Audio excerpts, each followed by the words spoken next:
Hello, everybody, and welcome to New Earth Light Brigade. And today we have a guest on our channel, and this is Bill Teising.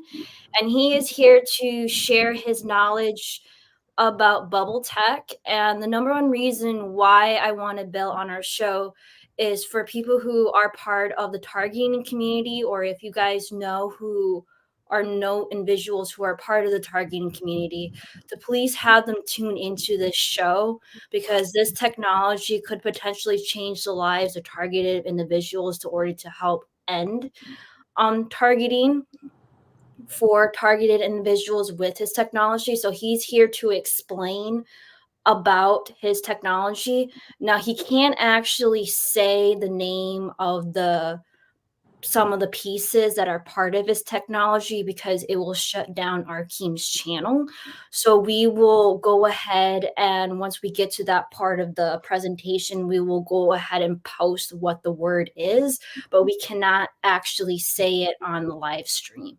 So hopefully that makes sense for people. So why don't you go ahead, Bill, and why don't you go ahead and get started about your presentation? Okay, great.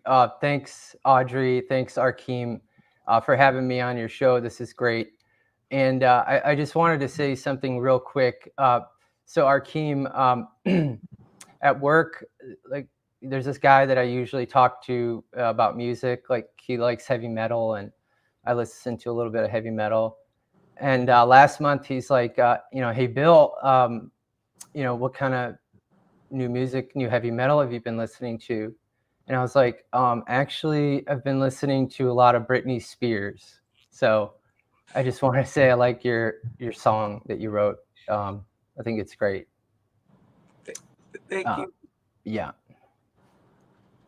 Okay, so let me introduce myself first. My name is Bill Teising. I'm an electrical engineer. I graduated in 2001 with a BE in electrical engineering, and I've been practicing ever since. Some of the things that I focused on in college were microelectronics. After I graduated, I worked at Dell designing notebook computers.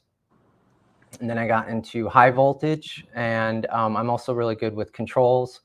Some of the pictures that you see on this slide are some of the things that I've done during my career. The picture that you see kind of in the upper right of your screen, it looks like these two towers. That's a 1.8 million volt lightning generator, and it is my goal to impulse the bubble one day with 1.8 million volts. So something to look forward to. When I'm not working, I've got hobbies. I enjoy going out in the boat. I have 3 kids who are all teenagers, so they don't really like hanging out with adults too much these days. But when they do, I love spending time with them. I like flying my drone. I actually did design a drone when I had my own business. You can see some pictures of it here on the right. It's called Mega Drone. I love working with high voltage, and obviously I enjoy working with the bubbles. And I continue to work on the bubbles for various reasons. I have seen the bubble do amazing things, and it's done amazing things for me. I enjoy discovering new things and inventing things. It gives me a rush. And so working with the bubble, fits with me for that aspect. I mean, as far as inventing new things, and I'll go into it. Into that aspect and later on in the presentation. The motto that I apply to the bubble, it's not necessarily to everything in my life, but specifically to the bubble, if it doesn't work for me, it doesn't work. And, what I'm trying to say there is that I'm not going to waste my time and money on something that doesn't work. I already mentioned how the bubble to me is an opportunity to discover new things. And like I said, I love, discovering. And I'll paraphrase Mark Twain when I say, don't let school get in the way of your education. Meaning, for me at least, I definitely had to unplug my electrical engineering brain and forget what I was taught in order to learn in this case. Typically in electrical engineering classes, they're not talking about crystals or metaphysical things. And so I had to let all that go in order to really learn in this case. And I encourage your audience to do the same. I also encourage people, just like Bill. Bill has an actual college degree. He actually went to engineering. And so many people who have college degrees that want to explore metaphysical technology and spiritual technology are mostly railroad blocked or made fun of. So we're trying to like present Bill as a way for people who do have engineering degrees or other STEM degrees to start exploring spiritual research or actual spiritual scientific research, just like what Bill is doing. And that way that we can actually solidify what we're actually talking about in this community, which is really, really important, because the work that we're doing now will directly affect people's lives. And we're hoping that this will create a positive change for the future of humanity by allowing people who do have actual college degrees that are in STEM fields to change the game, that us people in the spiritual community and the SSP community or other communities are not crazy for putting scientific research behind spirituality. So I think it's really great for Bill to be a frontier for that, a symbol for that. And I just want to applaud you for sharing this. And I understand that the pushback that you might get from your professional career.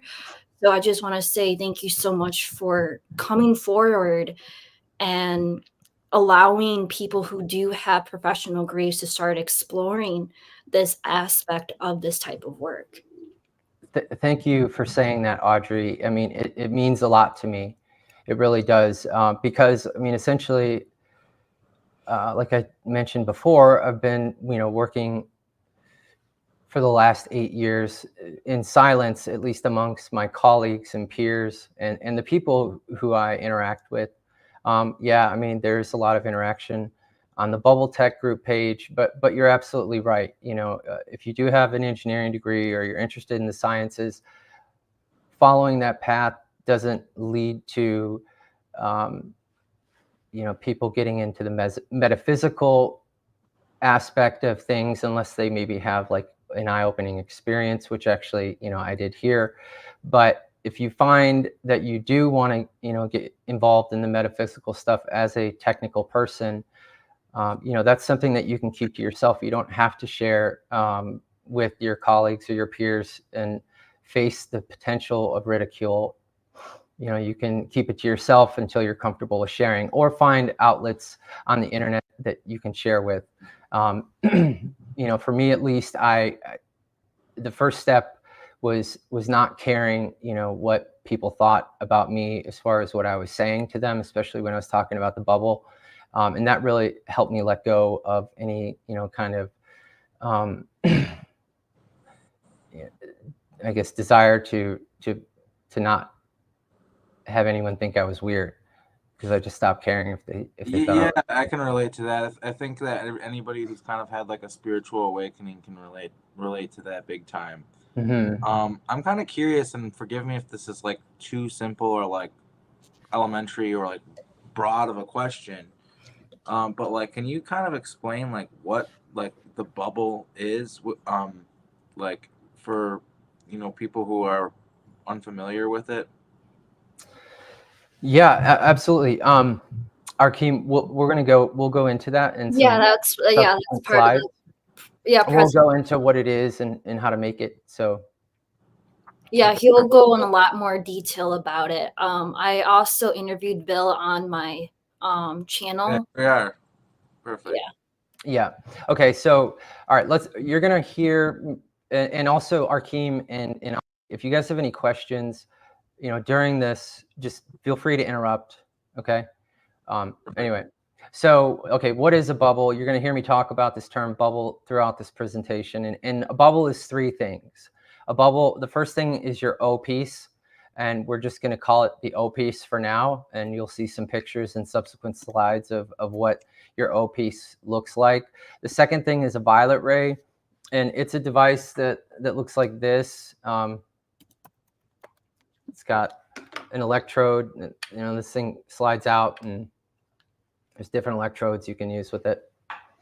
And the last part is heat. So your O piece, violet ray, and heat are the three components that make up a bubble.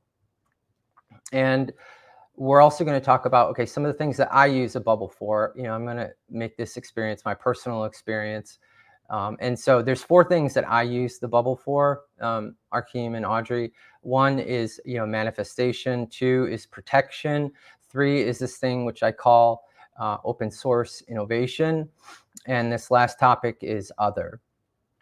And when we talk about manifestation, for me, I ran like a very specific experiment with the bubble. I will also say that I hadn't done a lot of manifesting, if you will, previous to this experiment. You know, manifesting as in like there's one specific thing that I would like to have or I need help with. And for 45 days, every day for 45 minutes, I would meditate in my Genesa crystal. I also had my bubble in the Genesa crystal. And like I said, I did my meditation every day. And 4 months later, I got exactly what I had asked for. I was extremely surprised, somewhat shocked. But yeah, I used the bubble as a manifestation tool for me. The second thing is protection. And, you know, Audrey, I kind of mentioned this to you the first time we spoke, but yeah. So Yeah, in this 20, is this is the sorry. This okay. is the part that a lot of people who are part of the targeting community probably want to like tune into this because we have shown, and some people who are here tonight in the chat thread have stated that this has actually helped them stop targeting or psychic attacks. And so this is something really important for people. So if you guys know anybody, have them tune around for this type of timestamp because this is really important. Yeah, you might want to timestamp this in the video too. But anyway, okay, so in 2018, I went to this 5D conference in LA, and it was my fault, but I put myself into this sketchy situation, and I started getting spiritually attacked. And the bubble protected me, but initially it did not. And I'll explain what happened. So during this spiritual attack incident, and I'll also say that for me, it was very scary. This is the first time that I would say I've ever been spiritually attacked. And so I was very confused as to like, why was I experiencing pain symptoms? I mean, it got to the point where like I couldn't breathe. I felt like some extremely large object was like trying to crush me. But anyway, so initially the bubble, you know, it wasn't helping me. And I was like, okay, what's going on here? And then I realized where I was in proximity to the bubble. During this incident, I was laying on the floor, and this bubble piece happened to be set up about 12 inches off the ground. And I realized, okay, you know, this is what's going on. So I got into a bed, which the height of the bed was above the output piece, or the top of the pyramid in this case. And once I was in the bubble energy, the attack stopped and I could not be touched. So I mention this because it's important to realize the bubble does have an input and an output side, and you want to stay on the output side of the bubble. The input side is like, you know, if you think of like a vacuum cleaner, if you will, and the output side is like, you know, where like the output side of like an air purifier.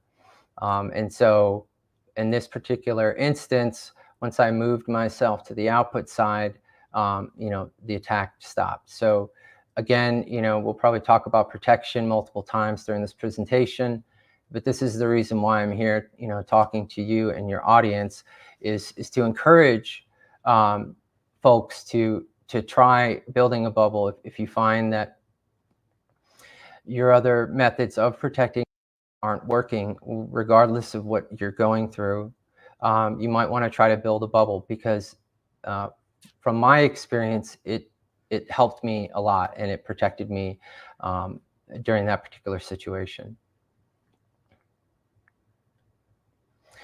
Okay, next is this topic which I call open source innovation.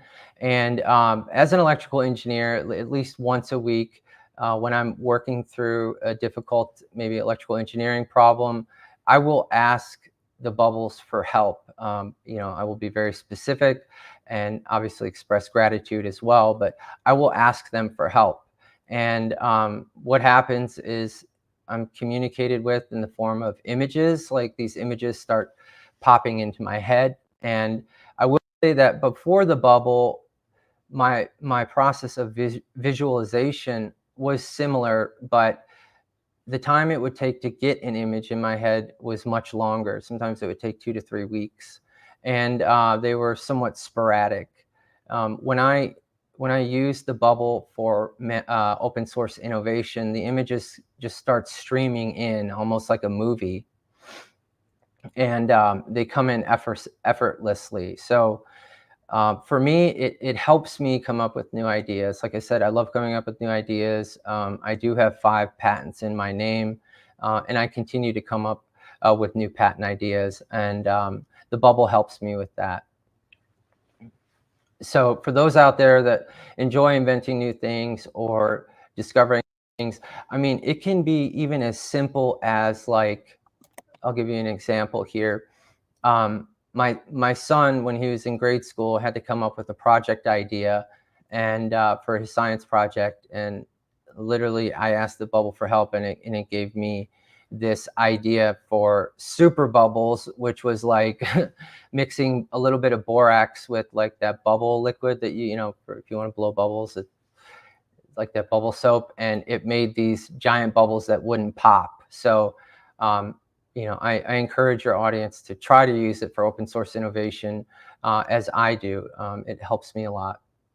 So I do want to add something. You will notice that Bill mentioned that he gets communication. So we're still trying to like figure out what Orgonite actually is as a oh sorry. I'm so sorry for saying that out loud. Um we're actually trying to like figure out what that actually is. But in a sense, we're still trying to like figure out who's actually trying to communicate with Bill. So in a sense, we don't really actually like understand who is actually communicating with Bill, and that's something that we're trying to like figure out through this type of piece of technology, like who actually give Bill this piece of technology. Me and Bill have some sort of ideas that is actually ancient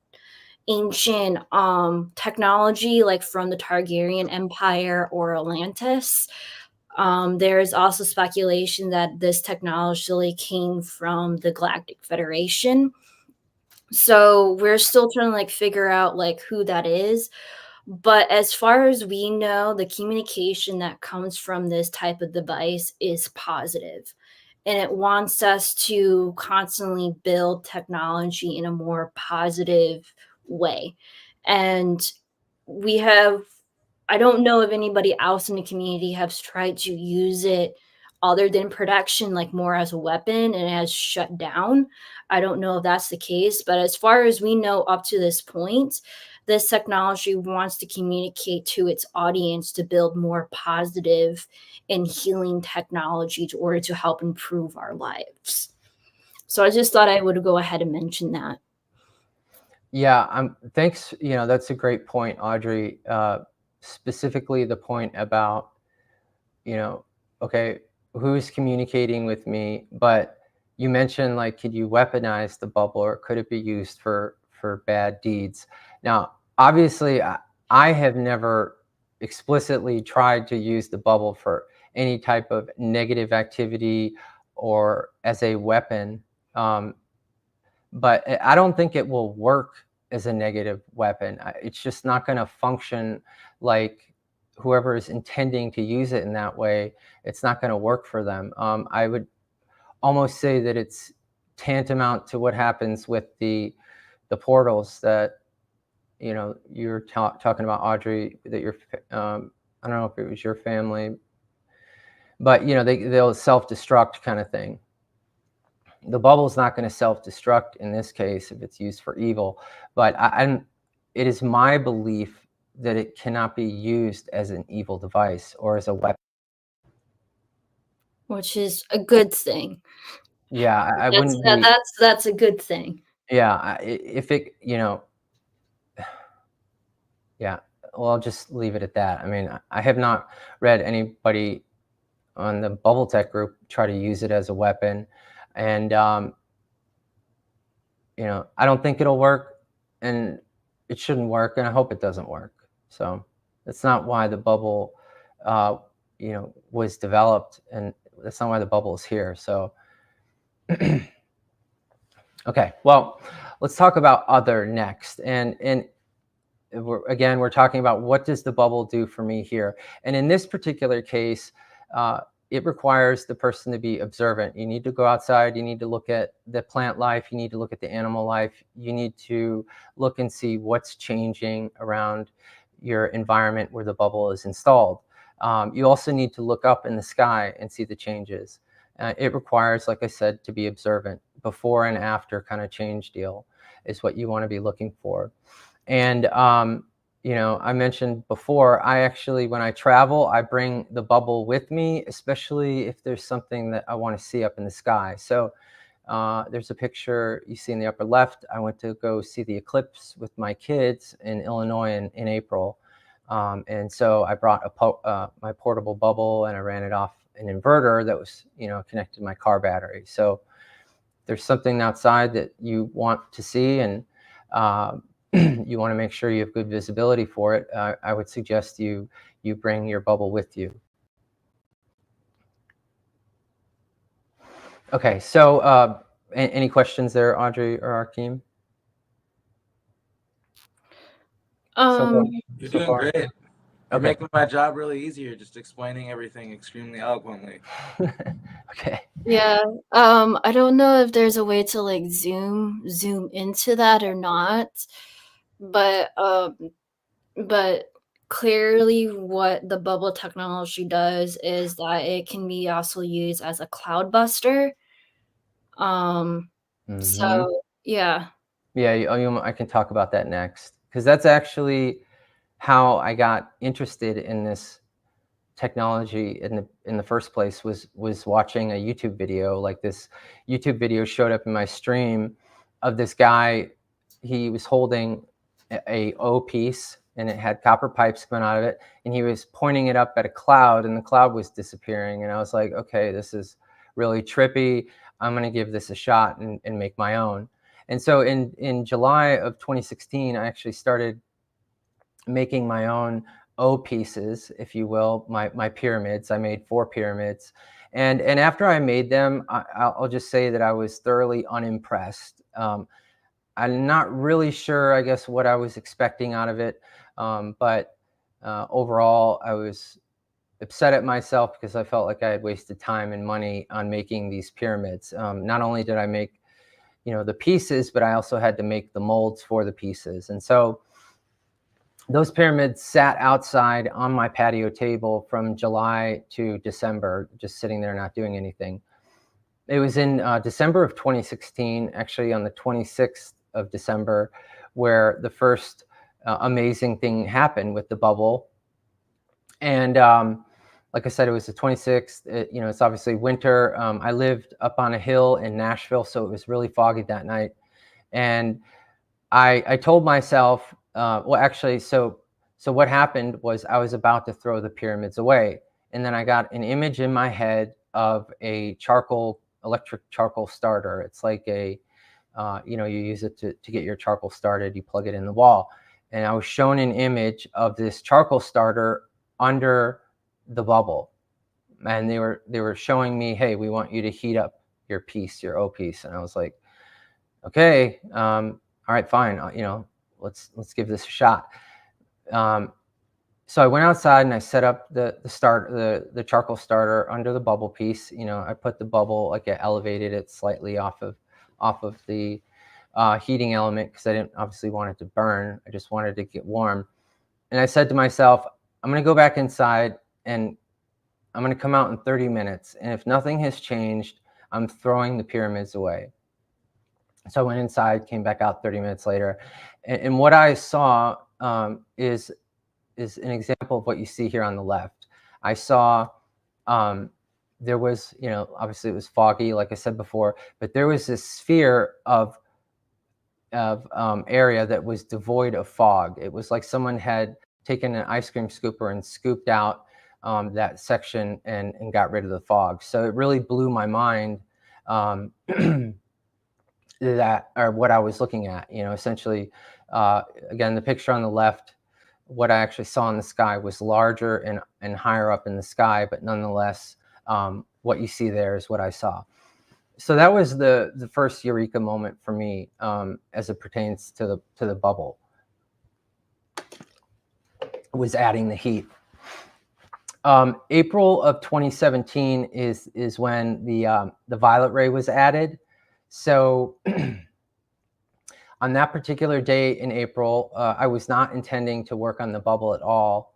I was actually in Jackson, Tennessee, helping one of my friends who actually they broke their leg in an ATV accident. So I brought the violet ray out to them to help her with the treatment and help, because the violet ray helps, as a antibiotic kind of tool. It gets, it's good for healing. So anyway, as I'm walking into her house, I'm shown an image of me taking the violet ray and applying it to the bubble. And I was like, okay, here we go again. You want me to touch the violet ray against the bubble? Okay, fine. So, and again, keeping an open mind with the images that I'm receiving, these suggestions. If I was not keeping an open mind, I would have dismissed them as nonsense. But I decided to give it a try. So I plugged in the violet ray, and at this girl's house, I set up the pyramid outside. And again, at this point, it only had heat on it. So I went over and touched the violet ray to the pyramid, and what I saw really blew my mind. I don't know what I was looking at, and I still don't understand what it was, but I was surrounded in what looked like this grid. It was almost transparent, but I could just barely see it. It was almost like smoke, but it was a clearly defined grid with very small squares. And when I moved my head and looked, it was like the grid would change perspectives with my as I moved my head. So so that was the point in time when the violet ray was added. I had this profound experience. It was suggested to me that I try it, and I did, and that's when that happened in April of 2017. In May of that same year, that's when I decided to open source this technology. I did have a discussion with a patent attorney who I frequently work with, and I talked to him about the bubble and explained it to him. And his comment was essentially, Bill, you cannot patent things that are not based on known knowns. So based on that input from my patent attorney, I decided, okay, well, if that's the case, I'm just going to open source it. And I worked with some people in the metaphysical community, I guess, if you will, who helped promote the bubble. And soon after, the Bubble Tech group page was formed, and it kind of took off on its own there. Some other notable things that I've added since this started in 2016. In June of 2020 is when I added the Genesa crystal. And Arkheim, I'm really excited to tell you about the Genesa crystal, because for me, someone who struggled with meditation, I think this might help you. I've heard you mention how your mind is always going in some of your videos. So June of 2020 is when I added the Genesa crystal. In 2022, that's when I added motion. So I started like shaking the bubble, like physically shaking it. And that discovery, I'll just quickly tell you how that happened. again, it was another image in my head of them, you know, essentially saying, shake it. And I'm like, okay, shake what? You know, and they say, shake the bubble. Okay. So I hooked the bubble up, and actually the Genesa crystal too, to like one of these devices that they use it's like called a concrete vibrator. And I hooked it up to that. And what I noticed was, you know, how I could tell that it got stronger was like I could feel it on my face. So when I was 5 feet away from the bubble in the Genesa crystal before I was shaking it, I could just start to feel the static electricity like on my face. You know, you have these little hairs on your face, and they'll pick up that kind of static electricity. After I started shaking the Genesa crystal and bubble, I could feel the charge on my face 10 feet away, and even in some cases farther. So, you know, that's the method that I use to quantify, okay, is adding motion actually doing anything here? Is it making it stronger? In my opinion, it makes it stronger. And then this year I've been working on the grounding, improving grounding. And Arkheim and Audrey, I think I'll go into that maybe if we have a subsequent live stream or another meeting. I can talk more about that, about what I'm doing with grounding this year. Any questions on the timeline, guys? I don't have any questions. You're doing a really amazing job of explaining. Arkheim or Audrey? Yeah, you're doing a really, really good job at explaining things. I think a lot of people in the audience really want to know, like, how to actually, like, build it. Is this still even going? Yeah, it's still going.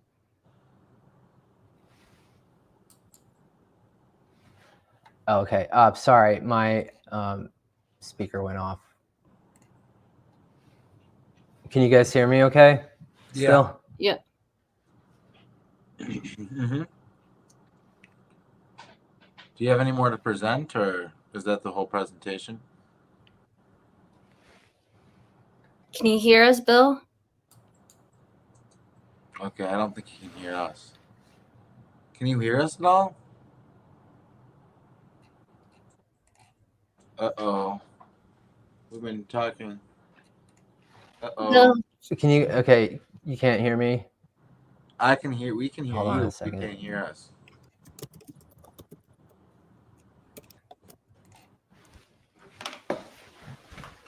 Fuck.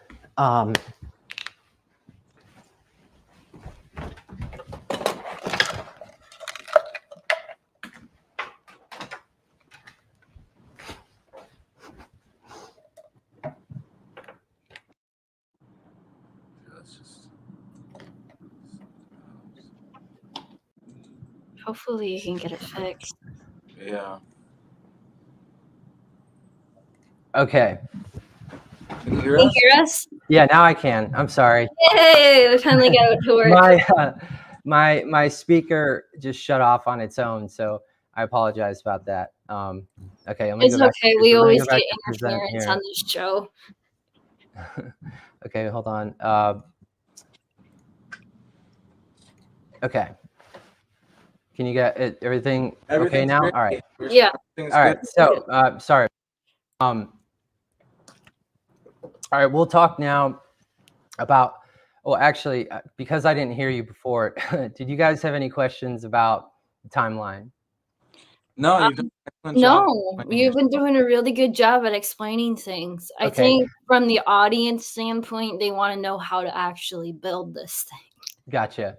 Okay. Well, the only reason I'm stopping, you know, I just want to interact more with you guys. I don't want it to just be like an hour of me, you know, doing all this information. So no, it's totally fine. Like, this is your presentation. This is your time to shine and share your work. I think it's really, really important. So it's totally okay. Okay.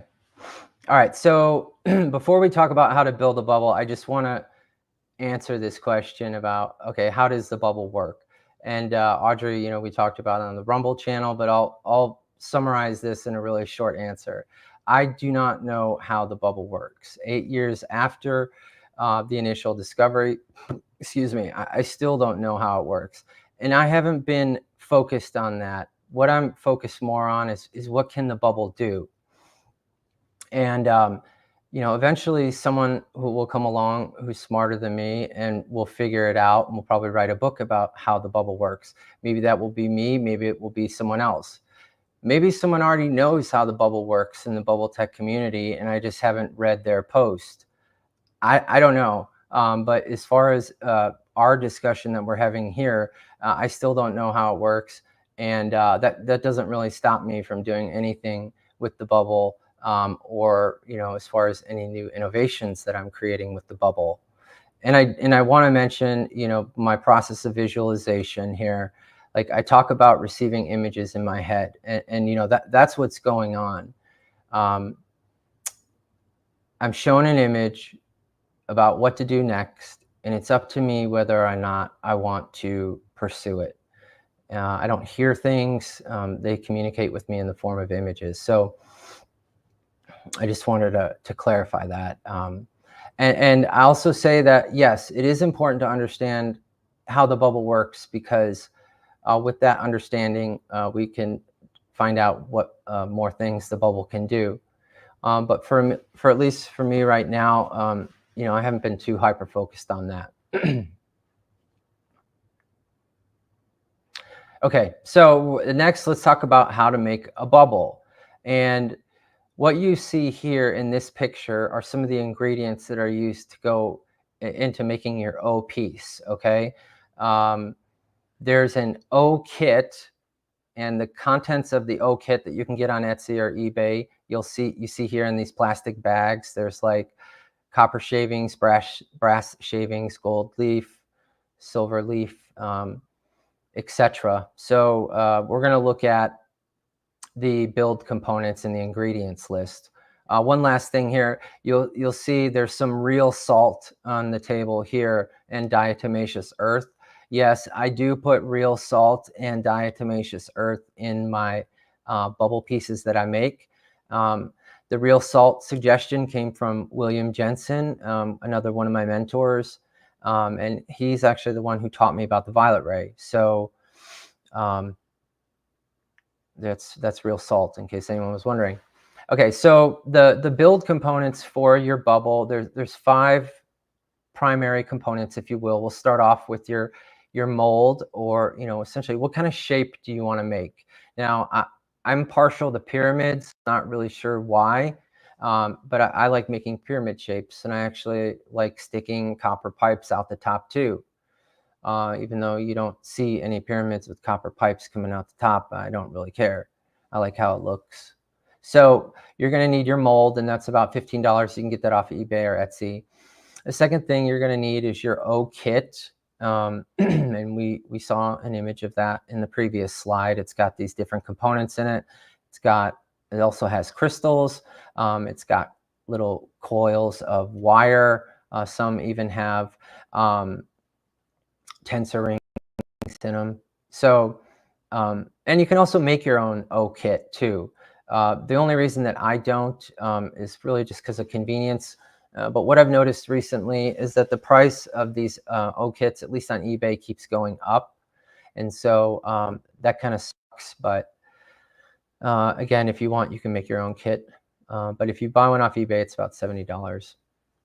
You're also going to need a resin or a cement. Okay, so I like using ecopoxy, and I also consider making a bubble as a form of creative expression. And so I like to see the different layers, and using a clear epoxy allows you to do that. If you use a cement, obviously cement's not transparent, but cement is as effective, and some people on the Bubble Tech group claim that it's more effective than resin. Again, I'm not really into being told what I can or can't do with the bubble. And so I'll leave it up to the audience to pick which one they want to use. But there's no set rule like you need to use cement or you need to use resin. And the people that are saying that, that's their opinion. It's not any kind of fact. So keep that in mind too. And for a 1 liter thing of ecopoxy, it's about $62. Cement is obviously much cheaper, but you have to get not only cement, but you have to get some the other components that go into making the cement too. But using cement is less money. You're also going to need a violet ray. I showed you what the violet ray looks like, and that's about $75. You need a heat lamp and a bulb. The total cost for those 5 components is about $250. You'll save about $40 if you use cement. You can also use this Bondo fiberglass resin, but I find that it's really hard to use just because the smell. I have to put a gas mask on and goggles. But the first pieces that I made were actually out of that Bondo fiberglass resin. So you can use it. It's just it's not really that easy to use. Okay. Next, we're going to talk about what is the build process for a bubble. And the first thing that you're going to have to do is program your crystals. Now, as an electrical engineer saying, yeah, go ahead and program your crystals, that sounds bizarre. But it is very important that you do. And the way that I program my crystals is, I will physically hold them against the ground for a minute, and then I'll rinse them under cold water for a minute, and then I'll hold them in my hand and literally talk to the crystal and say, set my intentions. These are the things I need help with, express gratitude, etc. So for instance, like one thing that I always ask the crystals help with on the bubbles I make is helping Mother Earth and cleaning up the environment. So programming your crystals is an important step, and you got to do that before you make your bubble. Now, I will say that, like, let's say you want to buy an O piece from somebody who's already made the O piece because you don't want to go through the hassle of making it. That's fine too.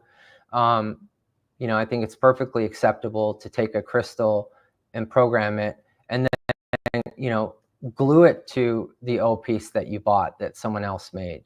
You can add to that O piece, and you can make that O piece yours by adding a crystal that you set your intentions with. So that's one thing that I've done in the past is like just adding on to an O piece that someone else has already made for me. Okay, so the next step is you're going to mix your resin and you're going to pour your first layer. Now, the picture in the lower left of the screen, that's an image of making. And you can see I was pouring, I wanted to have a crystal or a copper coil in there. And that layer is actually pretty thick. You want to keep your layers, I don't know, inch and a half, 2 inches, because the thicker the layer is, the longer it takes for the epoxy to cure. But again, I also encourage you to use your intuition for this process. And if you want to have a small layer with certain O kit pieces in it, great. If you want to have a 3-inch layer, great. Essentially it's open source. There is no, in my opinion, there is no like specific rule. Like the first layer must be copper, the second layer must be gold. No, it's not like that, in my opinion. It's free form, creative expression. Was there any specific way, because we have a question from the audience, was there Sure. a specific way that you place the copper? Like, was the coil clockwise up or like clockwise down, or did you put it in a very specific way? I think if I think back to that, and I think about Victor Schauberger, what he wrote, because he talked a lot about clockwise and counterclockwise. I think it was counterclockwise. I'm not 100% sure, Audrey. I can take a note and check on that. We can follow up after the call. Yeah. After the video. At least to like summarize what you're saying is like with this O piece, you're creating essentially your own work of art, like your own piece of technology. So you're programming it yourself by doing these different stages as you're building the O piece. Correct. Yeah, and also I would like to clarify something that I heard. Someone from the Bubble Tech group told me this, and I was surprised to hear this, but I'd like to clarify it. And they told me that they were apprehensive to make a bubble because they heard if you don't know what you're doing when you make a bubble, it could backfire on you, and the bubble will not work, or the bubble will work against you. And in my opinion, that's completely false. Okay, I am the king of not knowing what I'm doing in this whole operation, this whole thing, this whole bubble thing. I started off not knowing what I'm doing. I still don't know what I'm doing. And the bubble has been amazing for me. It has done amazing things. So that statement is untrue. The statement about you need to know what you're doing before you build a bubble or else it'll backfire on you. That's untrue. And I can tell you from experience, like I said, because I have no idea what I'm doing. I'm guided by images, and the bubble has been absolutely amazing. And so, you know, that my attitude towards that, as far as like not knowing what you're doing, I mean, it applies to every aspect of making a bubble and working with the bubble. And so, you know, don't be discouraged by people who think they know what they're talking about, or they think, you know, they think they're the smartest and say, you must do it my way, blah, blah, blah, because I know what I'm doing. You know, that's not the way I operate. And, you know, I would be skeptical of those who operated in that manner, especially as it pertains to the bubble. Okay, so the next step after you do your first layer is you're just going to mix your second. Well, you're going to mix the resin for your second layer, add your components, and then pour. You're going to repeat this process until you filled your mold up. You know, with resin and all of the O-Kit ingredients as well. So it's like an art project, you know. It takes about a couple days to, for at least for me, to complete it, because you have to, you know, pour the first layer, let it cure, and repeat. Like, I just want to like add and let the audience know, like with this type of technology, like it's a DIY project, like do it yourself type of project. You cannot fail on doing this at all. Exactly. Like Yeah. it's you cannot fail. You're not doing it wrong. So it's just a project to just have fun with and see how it will benefit you. So you Exactly. cannot fail at any level with this creation project when it comes to the O piece. That's right, Audrey. And I will say that you're absolutely correct. And this is based on my experience. Again, when I made my first two pyramids, in July of 2016, I literally had to fight myself the whole way, because my logical brain is like, what are you doing? Why are you wasting time with this? This is not going to do anything. Do you realize all of these ingredients are benign? And I was like, yeah, I mean, I get it. I understand this shouldn't do anything, but I don't care. I'm still doing it. But I had to fight with myself the whole time. And also, like, you know, am I doing this correctly?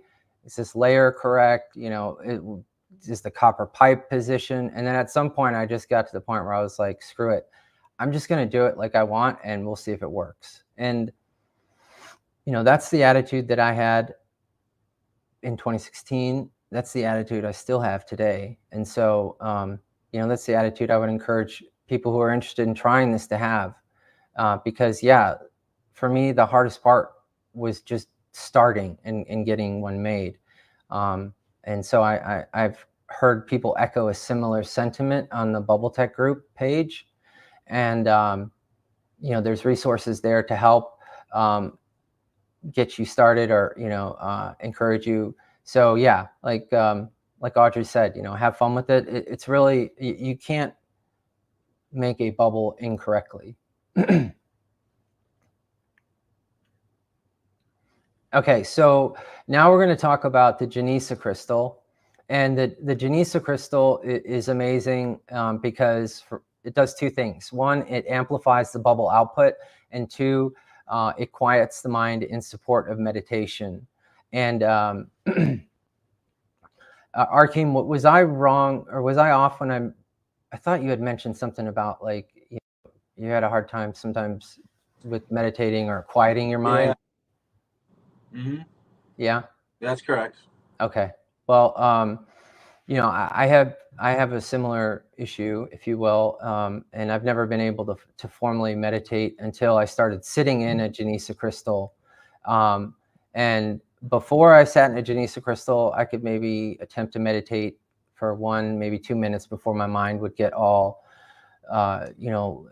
things start getting loud, if you will. But when I started sitting in the Genesa crystal, it was amazing. Like it goes completely silent. And so it's a really cool tool that I've added to the bubble to amplify the output. I would also like to acknowledge another one of my mentors here. His name is Bubba Dumbass. He goes by Bubba Dumbass. It's not his real name. He's a Navy SEAL, and he's the one that told me about the Genesa crystal. So typically when Bubba gives me an idea, I'll add high voltage and amp it up. But even in its simplest form without high voltage, it works as an excellent meditation tool and amplifies the bubble output. And what a Genesa crystal is in its simplest form is just 4 hoops, joined together to form a sphere. The circumference of each hoop I've made as a cubit length, and we'll talk a little bit about cubit lengths later in the presentation. But it's important that you use cubit lengths. And I make it out of like 1/2-inch irrigation tubing, and you can get that at Home Depot or Lowe's, and it's very inexpensive. And I'll also mention that, yeah, it's called a Genesa crystal, but it's not like a crystal per se that, like a quartz crystal that you could hold in your hand. It's just referred to as a Genesa crystal, but it's more of it's like a shape. It's a sphere. I've also created what I call an advanced Genesa crystal, and you see a picture there of it on the lower left of your screen. And what I did there is I added a Helmholtz coil on each axis of the crystal. A Helmholtz coil is 2 coils of wire that are wound in opposite directions, and there's a bridge of wire between the 2 sides of the coil. And apparently, when the Helmholtz coil is on, the area between the coils it creates this I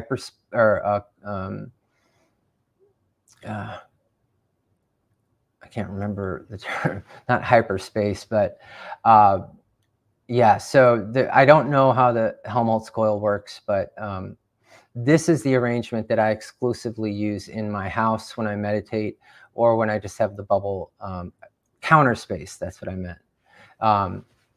Apparently the area between the coils is there's counter space that's created. But again, I sit in this Genesa coil, and I've had some amazing experiences in this Genesa crystal when I meditate. So this is the arrangement that I use exclusively today. Each axis has 500 feet of wire, so there's a total of 2,000 feet of wire that I use to make what you see there in the picture.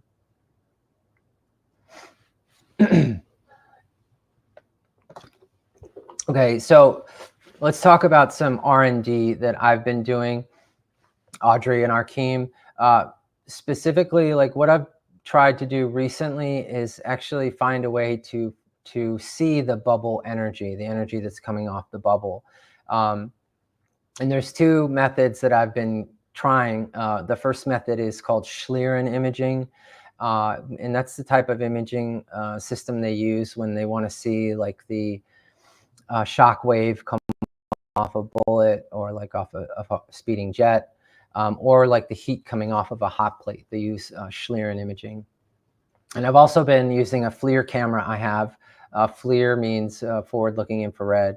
And so we're going to look at a video here of what I captured on the bubble in my garage of it operating. And I just wanted to point out that in the video, what I saw were these like little white it looks like static coming up off of the bubble in the video. And that's very similar to what I can sometimes see coming off the bubble if I, relax my eyes, kind of like I'm daydreaming. What I see are these like red, green, and blue sparks that are just slowly rising off the output side of the bubble. And so I thought I saw something similar in the video here, so we'll have a look. And Audrey, last time it didn't play the audio. I apologize. So we'll see if it plays the audio this time, okay? No, it's not. Oh. You can hear the audio a little bit, but not too much. Okay, I'll try to play it once more. I mean, so now it's looking at the bubble there.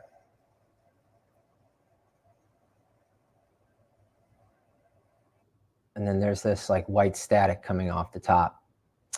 But I wouldn't say that was a successful attempt at seeing the bubble energy. I just wanted to share with the audience what I've been doing and encourage them, maybe someone can come up with a better idea on how we can see what's coming off the top.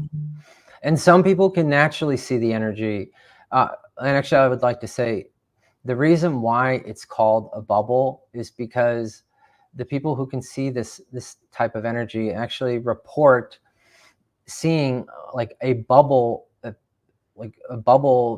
shape coming out the top of their device. So that's where the name came from. I didn't give it the name. Okay, some other R&D that I've done.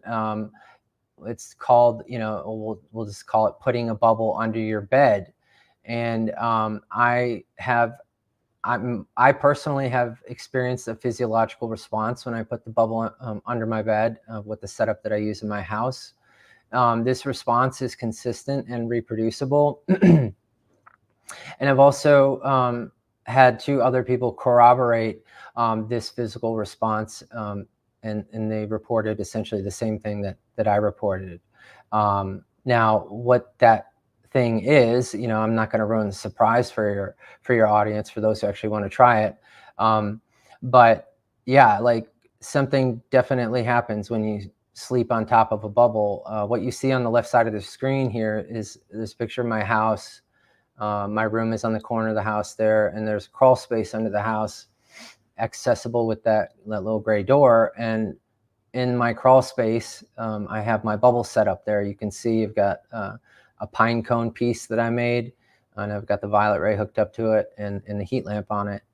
And so, yeah, I encourage anyone who wants to try this to see if, when they put the bubble under their bed, if they get a response, and to share it with the Bubble Tech group.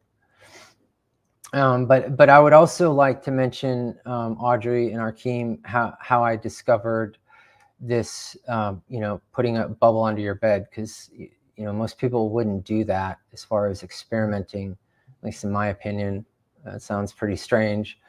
So, so what happened was there was a period of time between 2016 and 2017 where I was homeless, and I would go back to my office, and after everyone left, I'd go back to my office and sleep on my desk. And I had a really nice office with a big desk, and I would just have my bubble there, underneath my desk, and I'd just turn it on during the day or whatever. But I noticed, like, when I would go back to the office and sleep on my desk, something very specific was different every time. And at first I was wondering, like, okay, what's going on here? But then I realized, like, oh my gosh, I'm sleeping on top of the bubble. So, essentially it was another accidental discovery. And I encourage those, again, to give it a shot, because I only exclusively sleep with the bubble under my bed now. Any questions, guys? Yeah, actually, we have a question from the audience. Okay. This is about the Geneva crystal. Okay. She's mostly talking about the hoops that she saw in one of your pictures. If you're actually sat inside Did you inside the hoops, or like made them bigger and actually like sat inside of it? Yes. So I'm going to go back to the picture. Sorry, it's just going to play the audio for a second, but just give it a second here. Yeah. So the Genesa crystal that you see here on your screen, the larger one with the black hoops, that one I would actually, I'd put a pillow in there and I would sit cross-legged and meditate. Now, I do actually enjoy doing, I do like doing Qigong, just kind of like a moving meditation, if you will. And so I wanted to be able to stand up in a Genesa crystal. And so I made a really large one where I could actually stand up in it and do my Qigong exercises. And so, yeah, definitely for the viewer who's asking the questions, you can make it large enough to stand up in, and actually made it large enough to stand up in where I could put my hands over my head and still not touch the top of the hoop, because there's some Qigong exercises that like require you to do this kind of thing or whatever. So yeah, you can definitely make it as big as you want to stand in, and I've done it, and it's amazing. Sorry, we have to go through the video again. Actually, no, it skipped it. No, it didn't. Was that the only question, Audrey? Yeah, that was the only question. Okay, cool. Okay, so I want to mention, what other testing have I done on the bubble? Power, like I talk about the violet ray, and have I tested other power supplies? Absolutely, I've tested other power supplies, and I wanted to just list out the ones that I felt were the most effective. The first one is the violet ray, and we've talked about that already. Number 2 is what I call pulsed negative high voltage DC, and that's what I use in my setup in the garage, and I'll show you a video of that. And the third one is a WIM source generator. And I just want to quickly mention the WIM source generator is an amazing device. It's like a static electricity machine. And when I say static electricity, I'm talking about like when you rub your feet on the carpet and touch the doorknob kind of thing. It creates massive amounts of static electricity. And I've actually been electrocuted by a WIM source generator. And I have a very special like voltage probe that's supposed to go up to 200,000 volts. So one day I tried to measure the output of the WIM source generator, thinking that like, okay, this 200 kV probe is going to be more than enough. I should be fine. It turns out it definitely was not, because it zapped the piss out of me when I was trying to measure it. So what happened there was, with static electricity, it turns conductors into it turns insulators into conductors. And so there's a really large insulating piece of PVC on this voltmeter. The static electricity just like came right up the surface of the PVC and then shocked my hands. So we'll look at what the WIM source generator, how I had it set up on the bubble here first. And it looks like this. I'll play the video a couple times. Audrey. Okay, actually one is enough. But so yeah, normally the WIM source generator is hand cranked, but I hooked it up with a bicycle chain and a motor, just so it would operate continuously. There are capacitors that you don't see in frame here, that the charge is actually being stored in, and then the bubble was hooked to the output side of the capacitors. So this here is a video of the high voltage DC setup that I use today. I'll play that once more. The first thing that you're going to see are these spinning wheels, and that's what I'm using for the spark gap. And then this board here and this dirty oil, sorry, the oil is so dirty, this is what generates minus 40,000 volts DC. So I'm taking minus 40,000 volts DC and pulsing it through those 2 discs to then pulse the bubble with. So let me just play this video once more. See that arrangement.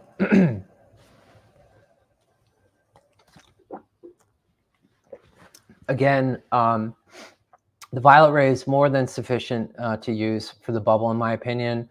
The reason why I'm using all these exotic power supplies is because I'm doing research and trying to find different ways to energize the bubble. Okay, so I also want to mention, I want to say thanks to this guy. His name's Bob Iannini. He owned the website amazing1.com, and that's where I would get all of my high voltage AC and DC power supplies from. And unfortunately, Bob passed away last year, and the website is shut down. But I just want to tell a quick story. Like one time, so I purchased a 100 kV impulse generator from his website. It was like this mini lightning generator. It's maybe a foot tall or 2 feet tall. It'd go to minus 100 kV, but you can only run it for 10 minutes. And I was like, okay, you know, that's not going to work for me. So I made some modifications to it so I could run it indefinitely for months. And I called Amazing One up, and I wanted to talk with Bob and tell him about, hey, like, look what I did to your power supply kind of thing. So I called Amazing One up, and Bob actually answered. I didn't know it was him. You know, I said, may I please speak with Bob? He's like, yes, speaking. And so I introduced myself and started to tell him about the things that I did to his power supply so it would run indefinitely. And so while we're chatting, he like pulls up my account and he sees all the stuff that I've ordered from his website. And he's like, you know, Bill, what are you doing with all of these high voltage power supplies? What's going on here? And I was like, well, Bob, you know, I discovered this thing. It's called a bubble. I use it for, you know, manifesting, and I also use it to help come up with new ideas. And he says to me, oh, well, you know, that sounds like a bunch of bullshit. Pardon my language, but he's right. You know, it does. At face value, it does sound pretty wacky. Nonetheless, that did not stop me from continuing to work on the bubble. I just want to tell Bob thanks for putting all that stuff out there we could buy, and he had some, you know, DIY build kits too. But yeah, thanks, Bob, for everything you did. And also the entire list of power supplies that I've tested, you can see here on the right. And I'm just going to quickly show a video of a test that I did with a tattoo removing laser. I got a 1 megawatt tattoo removing laser from eBay, and I pointed it at the bubble, and this is what it did.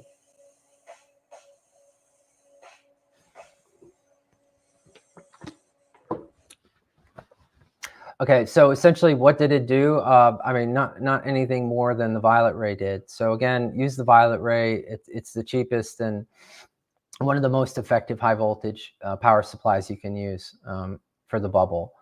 I will say though, one of the cool things that happened with the tattoo removing laser, Audrey and Arkheim, was every time the laser went off, it like blasted a little piece of resin off.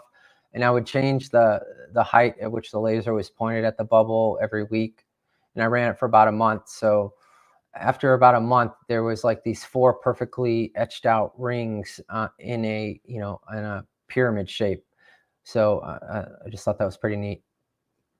But anyway, some additional information I wanted to share with everybody. Number 1 is using qubit lengths. I, as an electrical engineer, I use qubit lengths not only in my electrical engineering work, but in anything that I'm doing around the house. The qubit length is an ancient form of measurement, excuse me, apparently from like the elbow to the end of their middle finger or something. I'm not totally sure, but the different types of qubits are listed here. And Audrey, I'll send you a list of, or the spreadsheet. I think I already did, but a spreadsheet of the actual numbers.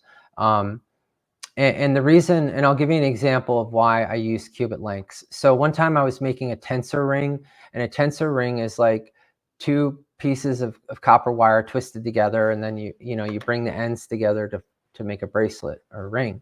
And you know, I cut the copper and I annealed my copper, and I was trying to get the 2 ends of the tensor ring together, and they would not come together.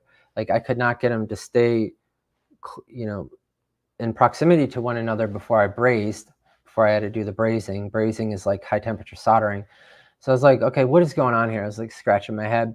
So I was like, okay, I'm going to try to make it out of make the lengths of copper out of, make it a cubit length. And I just used the royal cubit. You can use fractions, and you can use, whole numbers or fractions of the cubit length.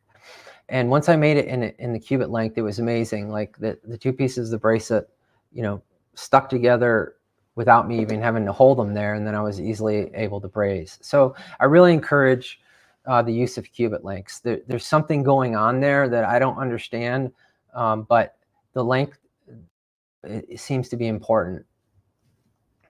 Also, I always anneal copper before I use it in a bubble or a tensor ring. Annealing is the process of, you're going to heat the copper up with a torch, like a MAP gas or a propane gas torch.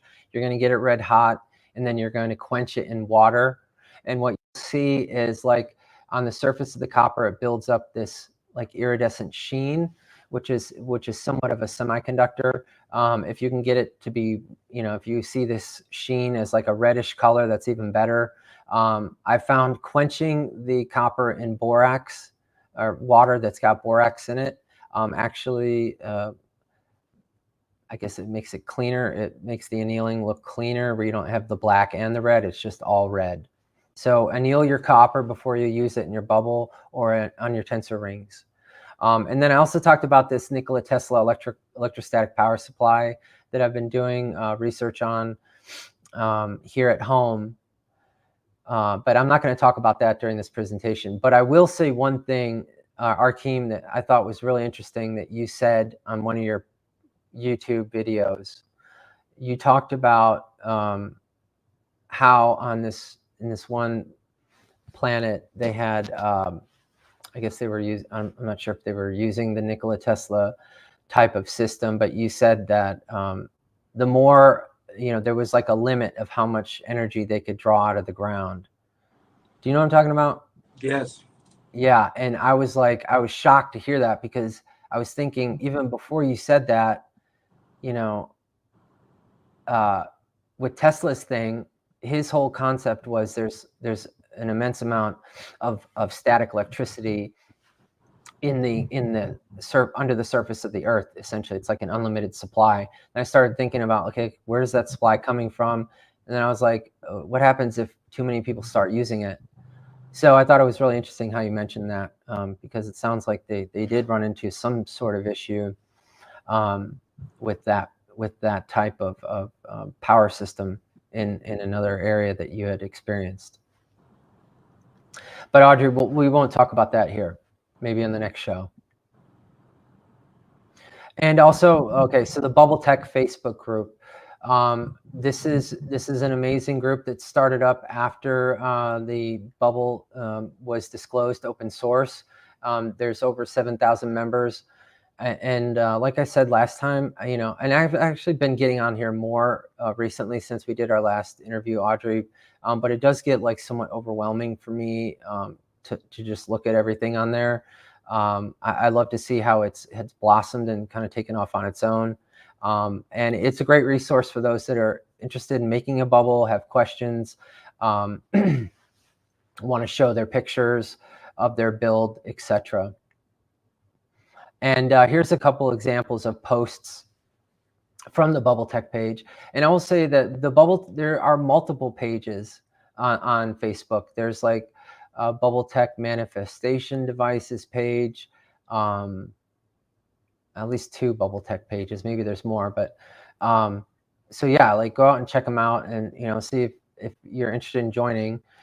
Here's some post examples that you see on the left. People get excited when they take their piece out, and you can see the excitement in their posts, and it makes me excited. Like so I have to pinch myself when I look at all the stuff that people are doing, and I mean it's wonderful. It's really inspiring to me to see how people have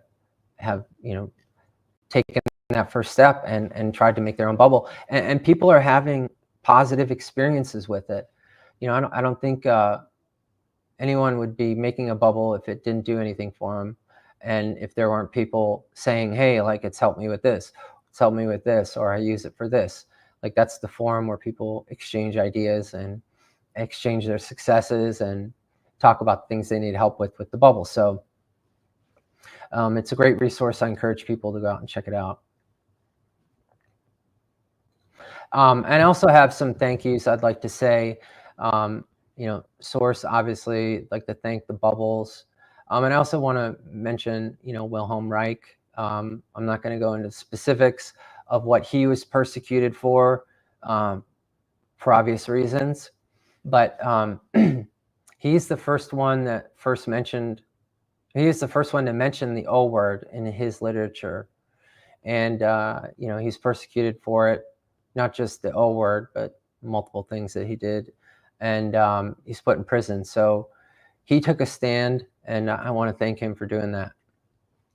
I also want to thank, Audrey, you, and Arkheim, you, and the New Earth Light Brigade channel. And thanks for having me on your show. I really appreciate it. It was an honor to have you share this information with us and educate people on this powerful technology. Yeah, it's really, really wonderful to have someone like you in your field sharing a technology that people might deem as crazy or pseudoscience and stuff like that, to where it's actually helping people. And people are really excited to work with this technology because this is the type of technology that we're looking for to create a better future for humanity.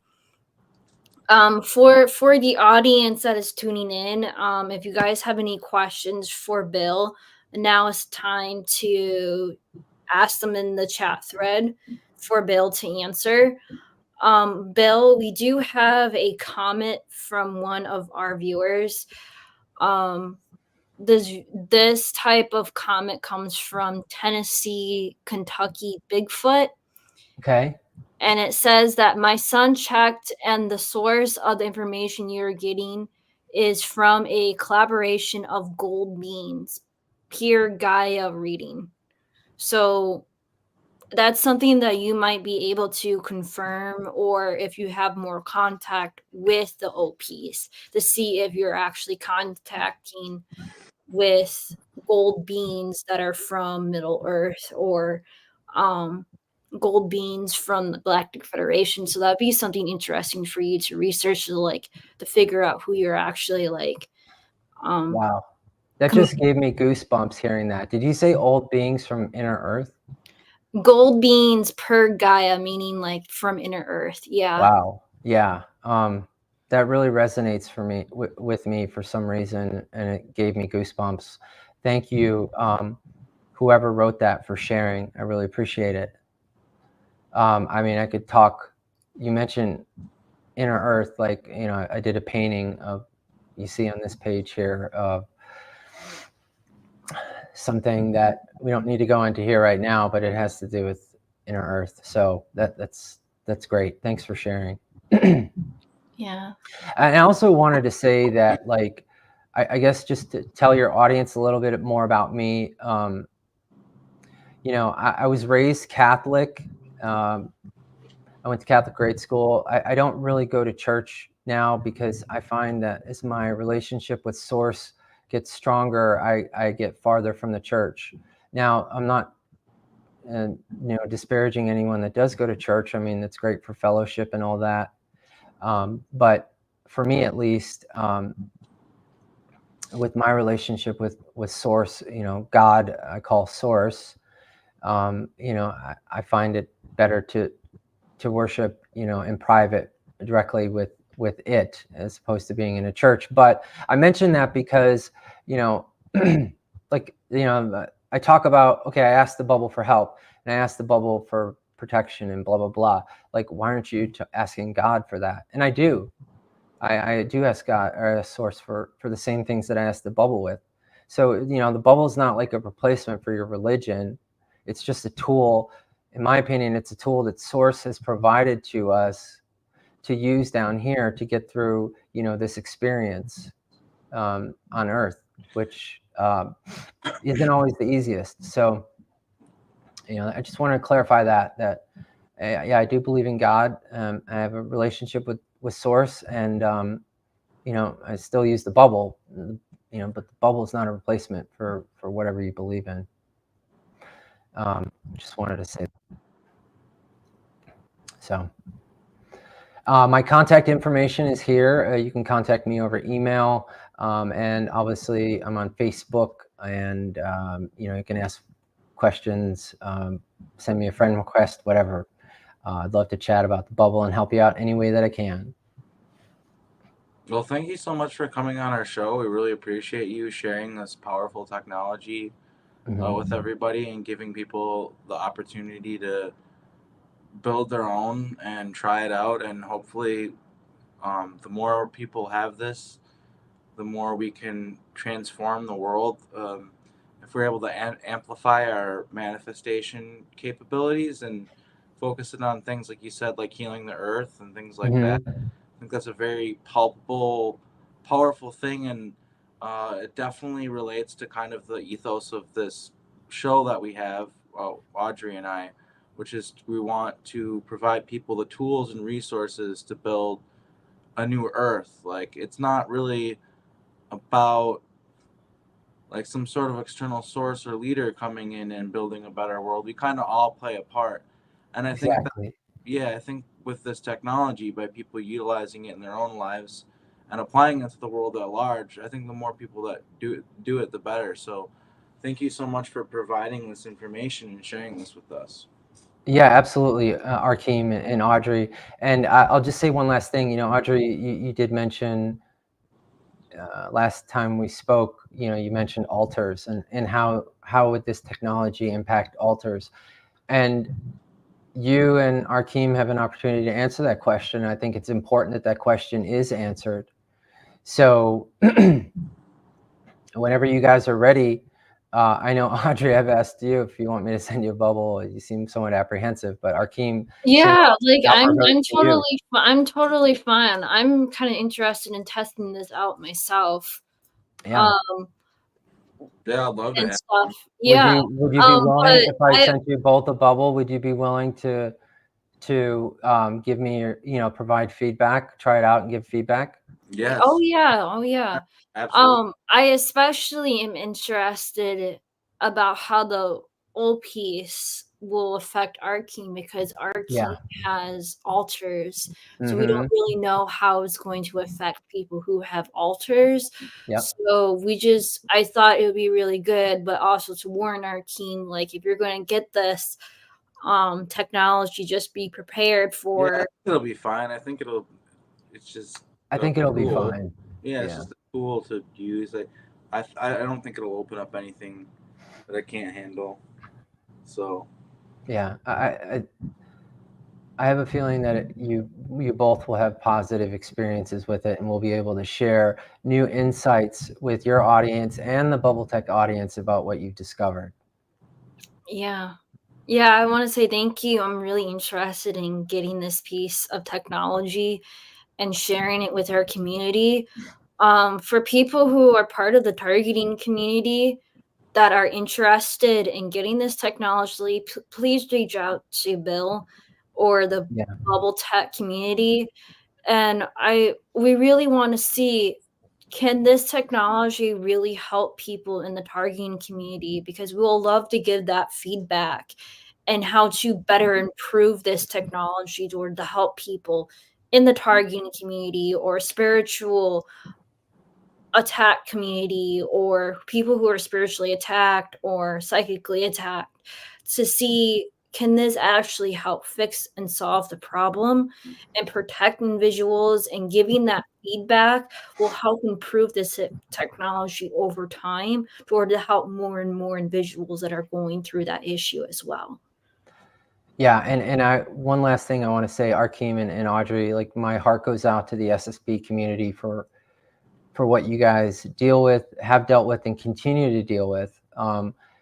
Things that you deal with that most people, including myself, have a hard time wrapping their head around. You know, even with coming from the space of working with the bubble, where I felt like I was pretty open-minded, I started listening to your videos, Arkheim, Audrey's videos, and was like, whoa, this is pretty far out. So, thank you for all of your hard work. Continue to be patient with us as we, get up to speed with what's going on here. But I thank you for all of your hard work, because, I can see it in your videos. You guys, it's not easy to make those videos, and you guys seem to always be posting. So thank you.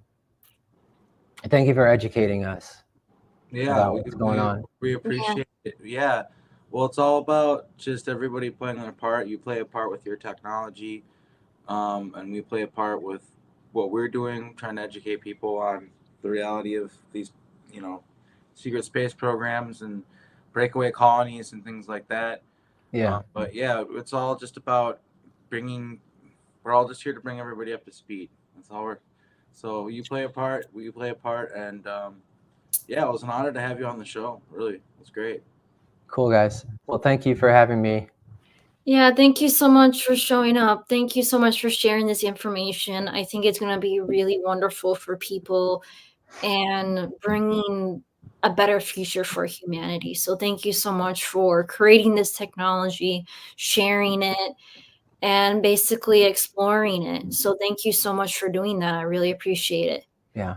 Yeah. Happy to be here. And thank you everybody in the audience for watching and for your your commentary and interesting questions. We really appreciate you being here, both to the people who are here now and the people who are going to listen to this later on. Thank you so much. We're going to wrap things up now. Have a nice day. Goodbye, everyone. Bye. Bye. All right.